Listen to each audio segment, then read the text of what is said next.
Hello दोस्तों, welcome back to our YouTube channel Guru Mahati GNMT। दोस्तों आज पैरामेडिकल एंट्रेंस एग्जाम 2023 के लिए इसका सब्जेक्ट साइंस का सेट में बराहमा लेकर आ गया हूँ।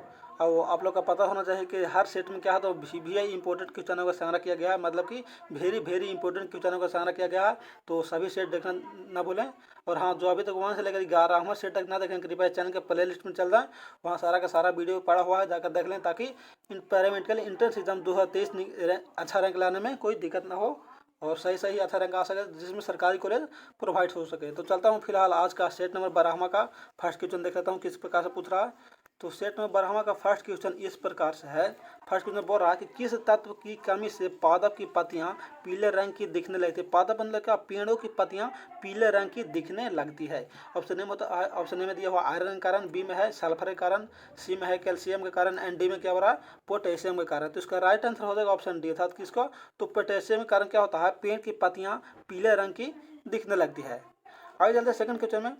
आपका सेकंड क्वेश्चन इस प्रकार से है, बोल रहा कि नाग सर्प मतलब वही कोबरा का विष प्रभाव डालता है। जब विष नाग काट लेता, सर्प काट लेता, कौन सा सांप? तो कोबरा सांप काट लेता है अगर, तो बोल रहा कि प्रभाव उसका जो विष है, उस प्रभाव किसके ऊपर पड़ता है? तो ऑप्शन ए में बोल रहा है परिसंचरण तंत्र के ऊपर, बी में बोल रहा है श्वसन तंत्र पर, सी में बोल रहा है पाचन तंत्र पर, एंड डी में बोल रहा है तंत्रिका तंत्र पर। तो इसका राइट आंसर हो जाएगा ऑप्शन डी, अर्थात किसको? तो तंत्रिका तंत्र पर। अगर किसी को कोबरा काट लिया सांप, तो किसको? तो तंत्रिका तंत्र पर क्या, तो उसको विष है जो तंत्रिका तंत्र पर अटैक करता है, तंत्रिका तंत्र पर प्रभाव डालता है। आगे चलते थर्ड क्वेश्चन में। थर्ड क्वेश्चन बोल रहा कि विषैले, यहाँ गलती हो गया है, सांप होगा सांपो, सांपो हो जाएगा यहाँ। विषैले सांपों में ग्रंथि परिवर्तित होती है, 20 ग्रंथि परिवर्तित होती है, किसमें 20 ग्रंथि परिवर्तित होता है? ऑप्शन ए में बोल रहा है यकृत ग्रंथि से, बी में बोल रहा है पीयूष ग्रंथि से, सी में बोल रहा है लार ग्रंथि से, एंड डी में क्या बोल रहा है? उपयुक्त में से सभी। तो 3 का राइट आंसर हो जाएगा ऑप्शन सी, था क्या? तो लार ग्रंथि से। विषैले सांपों में 20 ग्रंथि परिवर्तित रहता है, किसमें? तो लार में ही उसका विष परिवर्तित रहता है। आगे चलते चौथा क्वेश्चन में। सेम इसी तरह से हर मतलब इंट्रेंस एग्जाम में इसी तरह का क्वेश्चन पूछता है। आप लोगों को लग रहा होगा नहीं, लेकिन आप लोग कोई सेट है या कुछ भी मिलाकर क्वेश्चन बैंक मिलाकर देख लीजिएगा, ताकि कोई दिक्कत ना हो, डाउट मतलब क्लियर हो सके। सेम इसी तरह से पूछता है। चलिए आगे चौथा क्वेश्चन बोल रहा है कि ताप नियंत्रण केंद्र किस भाग में स्थित होता है? कौन सा भाग में ताप नियंत्रण केंद्र स्थित होता है? ऑप्शन ए में बोल रहा है कि मेरुरज्जु, बी में है सेरेबेलम, सी में बोल रहा है पीयूष ग्रंथि, एंड डी में बोल रहा है हाइपोथैलेमस। तो 4 का राइट आंसर हो जाएगा ऑप्शन डी, अर्थात क्या? तो हाइपोथैलेमस में क्या होता है? तो ताप नियंत्रण केंद्र स्थित होता है, मतलब मनुष्य के ताप नियंत्रण केंद्र किस में होता है? तो हाइपोथैलेमस के मदद से पहचान हो पाता है। आगे चलते पांचवा क्वेश्चन में। पांचवा क्वेश्चन बोल रहा है कि सबसे बड़ा जीवित पक्षी है, सबसे बड़ा जीवित पक्षी कौन सा है? ऑप्शन ए में बोल रहा है कीवी, बी में है पेंगुइन, सी में है बाज, एंड डी में क्या हो रहा है? शुतुरमुर्ग। तो इसका राइट आंसर हो गया ऑप्शन डी, था क्या? तो शुतुरमुर्ग। सबसे बड़ा जीवित पक्षी कौन है? तो शुतुरमुर्ग है, लेकिन अभी तो फिलहाल भारत में क्या होता है? तो विलुप्त होते चला जा रहा है, मतलब विलुप्त के कगार पर पहुंच गया है। आगे चलते हैं छठा क्वेश्चन में। छठा क्वेश्चन बोल रहा है कि सबसे छोटा पक्षी है, सबसे छोटा पक्षी कौन सा है? ऑप्शन ए में बोल रहा है कीवी, बी में है हमिंग बर्ड, सी में है शुतुरमुर्ग, एंड डी में क्या हो रहा है? पेंगुइन। तो इसका राइट आंसर हो गया ऑप्शन बी, था क्या? तो पेंगुइन। सबसे छोटा पक्षी कौन है? तो सबसे छोटा पक्षी का नाम क्या है? तो पेंगुइन, पेंगुइन बोल रहे हैं, सॉरी हैमिंग बर्ड है, हैमिंग बर्ड है। सबसे छोटा पक्षी कौन है? तो हैमिंग बर्ड है, हैमिंग पक्षी है। आगे चलते छठा के सातवां क्वेश्चन में।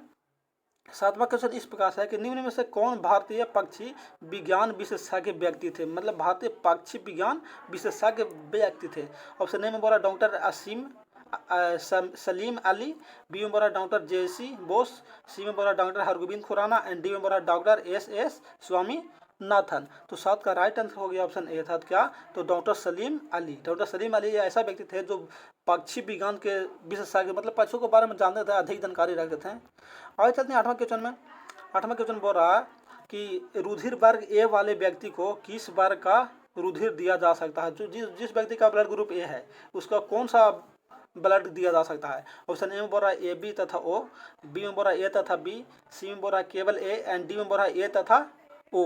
तो 8 का राइट आंसर हो गया ऑप्शन डी, था क्या? तो A तथा O। जिस व्यक्ति का रुधिर वर्ग ए है, ब्लड ग्रुप ए है, उसका कौन सा ब्लड दिया जा सकता है? तो ए तो दिया जा सकता ही, और O तो O आप लोग जानना भी करते हैं कि O क्या होता है? तो O सर्वदाता होता है, सर्वदाता होता है O, इसलिए O और A दिया जा सकता है। आगे चलते हैं नौवां क्वेश्चन में। नौवां क्वेश्चन इस प्रकार से है कि सरल आवर्त गति करते हुए एक कण की कुल ऊर्जा अनुक्रमानुपाती होती है। किसके अनुक्रमानुपाती होती है।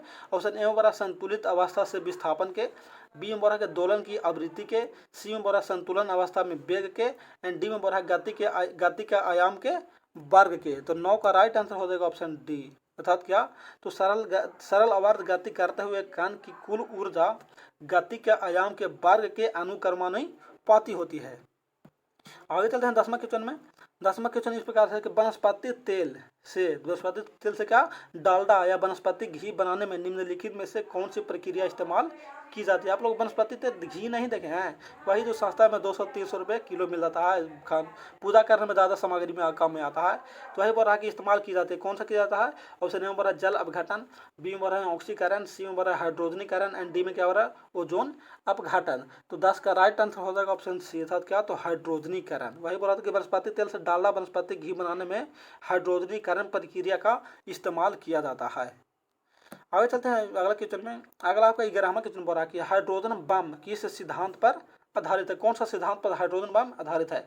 ऑप्शन ए में है नियंत्रित विखंडन अभिक्रिया पर, बी में बोल रहा है कि अनियंत्रित विखंडन अभिक्रिया पर, सी में बोल रहा है कि नियंत्रित संलयन अभिक्रिया पर, एंड डी में बोल रहा है कि अनियंत्रित संलयन अभिक्रिया पर। तो 11 का राइट आंसर हो जाएगा ऑप्शन डी, अर्थात क्या, तो अनियंत्रित संलयन अभिक्रिया पर क्या, तो हाइड्रोजन बम अनियंत्रित संलयन अभिक्रिया पर सिद्धांत पर आधारित है। आगे चलते हैं 12वां क्वेश्चन में। 12वां क्वेश्चन बोल रहा है कि पदार्थ के प्रति एकांक द्रव्यमान की ऊष्मा धारिता को क्या कहते हैं। प्रति एकांक द्रव्यमान की ऊष्मा धारिता को क्या कहते हैं। ऑप्शन ए में है पदार्थ की ऊष्मा, बी में है पदार्थ की विशिष्ट ऊष्मा, सी में है पदार्थ की ऊर्जा, एंड डी में बोल रहा है पदार्थ की गुप्त ऊष्मा। तो 12 का राइट आंसर हो गया ऑप्शन बी, अर्थात क्या हो जाएगा, तो पदार्थ की विशिष्ट ऊष्मा कहा जाता है। आगे चलते हैं 13वां क्वेश्चन में। सेट अगर अच्छा लग रहा हो तो लाइक करके कमेंट जरूर करेंगे ताकि कैसा सेट लग रहा है, और अपने दोस्तों के पास शेयर जरूर कर दें ताकि दोस्त का भी हेल्प हो सके और एंट्रेंस एग्जाम निकालने में उन्हें भी कोई दिक्कत ना हो सके। आगे 13वां क्वेश्चन बोल रहा है कि जब पानी का ताप बढ़ता है तब वाष्पीकरण की दर क्या होता है। पानी का ताप बढ़ेगा तो वाष्पीकरण, जब वाष्प उसमें से निकलता है तो वाष्पीकरण की दर क्या होता है। ऑप्शन ए में बोला कि बढ़ता है, बी में बोला कि घटता है, सी में बोला समान रहती है, एंड डी में क्या हो रहा है कि पहले घटती है फिर बढ़ती है। तो 13 का राइट आंसर हो जाएगा ऑप्शन ए। तो समान से बात है कि अगर वाष्पीकरण, पानी का ताप अगर बढ़ेगा, गर्म होगा तो वाष्पीकरण की प्रक्रिया अधिक होगा, मतलब उसको वाष्पीकरण भी दर अधिक बढ़ेगा और वाष्प ज़्यादा निकलेगा अगर ज़्यादा गर्म होगा, तो ये तो निश्चित बात है। आगे चलते हैं 14वां क्वेश्चन में। 14वां क्वेश्चन इस प्रकार से बोल रहा है कि वह सेल जिसमें विद्युत धारा का उत्पादन रासायनिक अभिक्रिया के फलस्वरूप होता है। क्या बोल रहा है कि विद्युत धारा का उत्पादन रासायनिक अभिक्रिया के फलस्वरूप होता है, वह क्या कहलाता है।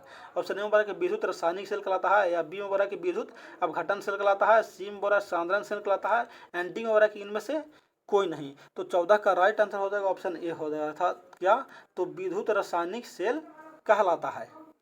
आगे चलते हैं 15वां क्वेश्चन में। 15 थोड़ा सा छोड़ा करते हैं ताकि सही से दिखाई दे। 15 के बोला कि आंख की पुतली, ऑप्शन ए में है कि कम दूरी की दृष्टि के लिए स्वतः समायोजित हो जाता है, बी में बोला है कि वर्ण अनुसार स्वतः समायोजित हो जाता है, सी में बोला है कि प्रकाश की मात्रा या तीव्रता अनुसार स्वतः समायोजित हो जाता है। थोड़ा सा ऊपर करते हैं। डी में बोला है कि दृश्य या वस्तु के आकार के अनुसार स्वतः समायोजित हो जाता है। तो 15 का राइट आंसर हो जाएगा ऑप्शन सी हो जाएगा, अर्थात क्या, तो आँख की जो पुतली है वो प्रकाश की मात्रा के अनुसार स्वतः समायोजित हो जाता है। देखने अगर अंधेरा में से एक बैंक इंजोरा में, मतलब कि लाइट में चल रहा है, तो आँख की पुतली क्या होता है, जी पक जाता है, समझे। तो वही बोल रहा था कि आँख की पुतली क्या होता है, तो प्रकाश की मात्रा अनुसार समायोजित हो जाता है। जिस तरह से प्रकाश की मात्रा ज़्यादा है उसमें ज़्यादा होगा, कम है तो कम होगा। आगे 16वां क्वेश्चन बोल रहा है कि अयस्क में उपस्थित अशुद्धि को क्या कहा जाता है। तो इसका राइट आंसर आप लोग जान ही रहे हो, क्या बोलते हैं, तो गैंग बोला जाता है। अयस्क में उपस्थित अशुद्धि को गैंग बोला जाता है। फ्लक्स तो बोला नहीं जाएगा, क्या स्लैग तो बोला नहीं जाएगा, इसमें से कोई तो हो ही नहीं सकता, इसलिए इसका राइट आंसर ऑप्शन बी होता है गैंग। अयस्क में उपस्थित अशुद्धि को गैंग कहा जाता है। आगे चलते हैं 17वां क्वेश्चन में। 17वां क्वेश्चन बोले कि शैवालों की कोशिका भित्ति निर्मित होती है। शैवालों की कोशिका भित्ति किसके द्वारा निर्मित होती है। ऑप्शन ए में बोला सेलुलोज, गैलेक्टन तथा मेनन के द्वारा, बी में बोला कि हेमी सेलुलोज, पेक्टिन तथा प्रोटीन के द्वारा, सी में बोला कि पेक्टिन, सेलुलोज तथा प्रोटीन के द्वारा, एंड डी में बोला इनमें से सभी के द्वारा। तो 17 का राइट आंसर हो जाएगा ऑप्शन ए हो जाएगा, अर्थात क्या, तो शैवालों का जो कोशिका भित्ति निर्मित होता है वो सेलुलोज, गैलेक्टन तथा मेनन के द्वारा निर्मित होती है। आगे चलते हैं 18वां क्वेश्चन में। 18वां क्वेश्चन इस प्रकार से बोल रहा है कि इस्पात का विलयन है। ऑप्शन ए में है ठोस गैस का, बी में बोल रहा है कि गैस का, सी में बोल रहा है ठोस का, एंड डी में बोल रहा है गैस द्रव्य का। तो 18 का राइट आंसर हो जाएगा ऑप्शन सी हो जाएगा। अर्थात क्या, तो इस्पात एक विलयन है, ठोस का इस्पात एक विलयन है। आगे चलते हैं 19वां क्वेश्चन में। 19वां क्वेश्चन इस प्रकार से है। 19वां क्वेश्चन क्या बोल रहा है कि जिस देशों में पॉलिश किया हुआ चावल मुख्य अनाज के रूप में खाया जाता है। पॉलिश किया हुआ चावल आप लोग देखे होंगे, जिसे वर्तमान अभी क्या बोला जाता है आमतौर पर, धोवो डालो। वही बोल रहा है कि पॉलिश किया हुआ चावल मुख्य अनाज के रूप में खाया जाता है, वहाँ के लोग किस रोग से पीड़ित हो जाते हैं, कौन सा रोग से उनको बीमारी हो जाती है। ऑप्शन ए में बोल रहा क्या कि बेरी से, बी में बोल रहा रतौंधी से, सी में बोल रहा स्कॉर्बी से, एंड डी में क्या बोल रहा है रिकेट्स से। तो 19 का राइट आंसर हो जाएगा ऑप्शन ए। अर्थात क्या, तो जिस देशों में पॉलिश किया हुआ चावल ज़्यादा यूज किया जाता है वहाँ के लोग तो बेरी रोग से पीड़ित हो जाते हैं। आगे चलते हैं 20वां क्वेश्चन में। आगे आपका 20वां क्वेश्चन इस प्रकार से बोल रहा है कि बिना निषेचन के एक अंडाशय के फल में विकसित होने को क्या कहते हैं। बिना निषेचन के अंडाशय में फल विकसित हो गया, उसे क्या कहा जाता है। ऑप्शन ए में बोल रहा है हाइड्रोफिली, बी में बोल रहा है पार्निथोकॉर्पी, सी में बोल रहा है क्रिप्टोगेम्स, एंड डी में बोल रहा है एलाइसिन। क्या बोल रहा है, एलाइसिन। तो 20 का राइट आंसर हो गया ऑप्शन बी हो जाएगा। अर्थात क्या, तो बिना निषेचन के अंडाशय में अगर फल विकसित हो गया तो उसे बोला जाता है पर्निथोकॉर्पी बोला जाता है। क्या, पर्निथोकॉर्पी बोला जाता है। आगे चलते हैं 21वां क्वेश्चन में। 21वां बोला कि मीटर ब्रिज की सहायता से ज्ञात किया जाता है। तो मीटर सेतु की सहायता से क्या ज्ञात किया जाता है। ऑप्शन ए में बोला प्रतिरोध, बी में बोला धारा, सी में है आवेश, एंड डी में क्या बोला विभवांतर। तो किसका राइट आंसर हो जाएगा ऑप्शन ए हो जाएगा। क्या, तो मीटर सेतु की सहायता से प्रतिरोध ज्ञात किया जाता है, रेजिस्टेंस ज्ञात किया जाता है। आगे चलते हैं 22वां क्वेश्चन में। 22वां क्वेश्चन क्या बोल रहा है कि जवारांतक मतलब क्या, तो एंटीपायरेटिक वह दवा, एंटीपायरेटिक को किसके लिए प्रयोग किया जाता है। ऑप्शन ए में बोला शरीर के ताप को कम करने के लिए, मतलब बुखार को कम करने के लिए, बी में बोला शरीर के ताप को बढ़ाती है, मतलब और बुखार को बढ़ाता है, सी में बोला कि संक्रमण दूर करने के लिए, एंड डी में क्या बोल रहा है कि विषाणु के आक्रमण से बचाती है। तो 22 का राइट आंसर हो जाएगा ऑप्शन ए हो जाएगा। अर्थात क्या, तो जो एंटीपायरेटिक दवा है जवारांतक, वो शरीर के ताप को कम करता है, बुखार को मतलब कम करता है, क्यों, तो एंटीपायरेटिक है। आगे चलते हैं। आगे 23वां क्वेश्चन इस प्रकार से बोल रहा है कि शुष्क सेल में एकत्रित रहता है। शुष्क सेल में क्या एकत्रित रहता है। सेल मतलब क्या होता है, बैटरी।